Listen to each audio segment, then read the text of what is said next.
नमस्कार। आज की इस खास चर्चा में हम ब्रह्मांड के सबसे बड़े रहस्यों में से एक पर बात करने वाले हैं। तारों की यात्रा। एक तारे का जन्म कैसे होता है और अंत में उसकी मृत्यु कैसे होती है।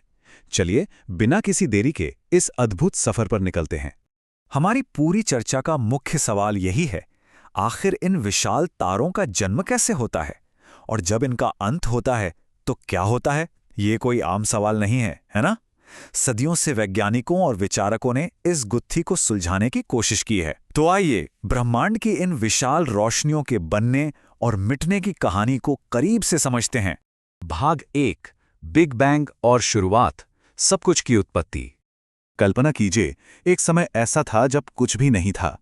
गणित और विज्ञान हमें बताते हैं कि सब कुछ बस एक बेहद छोटे अनंत रूप से संघन बिंदु में सिमटा हुआ था, जिसे सिंगुलैरिटी कहते हैं।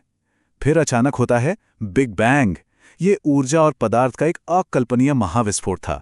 इसके बाद ब्रह्मांड धीरे धीरे फैलने लगा, ठंडा होने लगा और रेडिएशन हर दिशा में फैल गया। भाग 2, गुरुत्वाकर्षण, तारों का निर्माण। जैसे जैसे ये ब्रह्मांड ठंडा हुआ, ग्रेविटी यानी गुरुत्वाकर्षण ने अपना असली खेल शुरू किया। गुरुत्वाकर्षण ने अंतरिक्ष में मौजूद धूल और गैस को एक साथ खींचना या कह लीजिए इकट्ठा करना शुरू कर दिया। ये गैस और धूल घूमते हुए बड़े बड़े डिस्क में बदलने लगे और बस इन्हीं सघन घूमते हुए बादलों के बीच से पहली बार हमारे तारों का जन्म हुआ। भाग 3, तारों का जीवन चक्र, एक तारे की मैराथन। कैलटेक के एस्ट्रोफिजिसिस्ट क्रिश्चियन ओएटी से समझाने के लिए एक बहुत ही कमाल का उदाहरण देते हैं। वो एक युवा तारे की तुलना एक फ्रेश मैराथन रनर से करते हैं। जैसे एक नया रनर शुरुआत में आराम से पूरी ऊर्जा के साथ ऑक्सीजन लेता है, बिल्कुल वैसे ही अपने चरम पर मौजूद एक तारा धीरे धीरे और लगातार अपने अंदर मौजूद हाइड्रोजन को हीलियम में बदलता रहता है।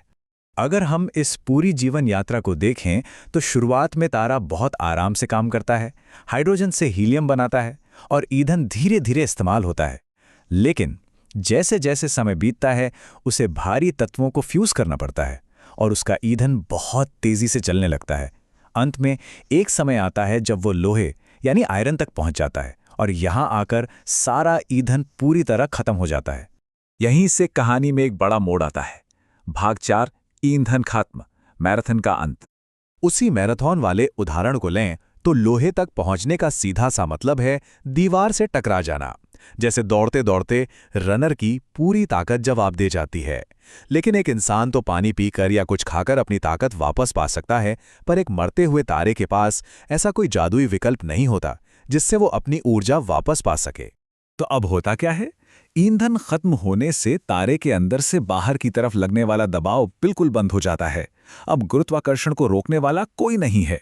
गुरुत्वाकर्षण तारे को पूरी ताकत से अंदर की तरफ कुचलने लगता है और इस भयानक खिंचाव का नतीजा एक महाविनाशकारी शॉकवेव जो पूरे तारे को एक भयंकर धमाके के साथ उड़ा देती है। और ब्रह्मांड की इसी जबरदस्त और खौफनाक घटना को हम सुपरनोवा कहते हैं।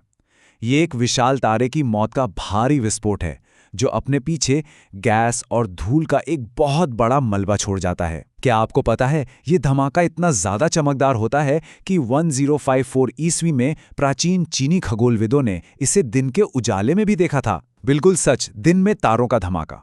धमाका तो हो गया, लेकिन उसके बीचों बीच क्या बचा? भाग 5, ब्लैक होल का निर्माण, अंतिम पतन। जो तारे बहुत ज्यादा विशाल होते हैं, उनका कोर यानी बीच का हिस्सा अपने ही भयानक वजन से ढह जाता है। ये सब कुछ इतनी बुरी तरह कुचलता है कि बाहर की तरफ लगने वाला कोई भी दबाव इसके आगे टिक नहीं पाता। यहाँ गुरुत्वाकर्षण इतनी शक्तिशाली हो जाती है कि इसकी कल्पना करना भी मुश्किल है। और इसी चरम स्थिति में जन्म होता है एक ब्लैक होल का। ब्लैक होल इतना ज्यादा सघन होता है कि इसके गुरुत्वाकर्षण से बचने के लिए प्रकाश की गति जो 1,86,000 मील प्रति सेकंड होती है, उससे भी तेज भागना पड़ेगा। चूंकि ब्रह्मांड में कुछ भी प्रकाश से तेज नहीं है, तो कुछ भी इससे बच नहीं सकता। यहां हमारे भौतिकी के सारे नियम टूट जाते हैं और बस रह जाता है घोर अंधकार। सुपरनोवा के उस चमकीले धमाके के बारे में तो हम सब ने सुना है, लेकिन सुपर कंप्यूटर सिमुलेशन हमें एक और खौफनाक सच्चाई दिखाते हैं, जिसे अननोवा कहते हैं। इसमें कोई धमाका नहीं होता, ये एक बिल्कुल खामोश मौत है, जहां एक विशाल तारा बिना कोई शोर किए बस चुपचाप एक ब्लैक होल में सिकुड़कर हमेशा के लिए गायब हो जाता है। बिल्कुल सन्नाटा। अब इस बात ने एक बहुत ही रोंगटे खड़े कर देने वाला सवाल छोड़ दिया है।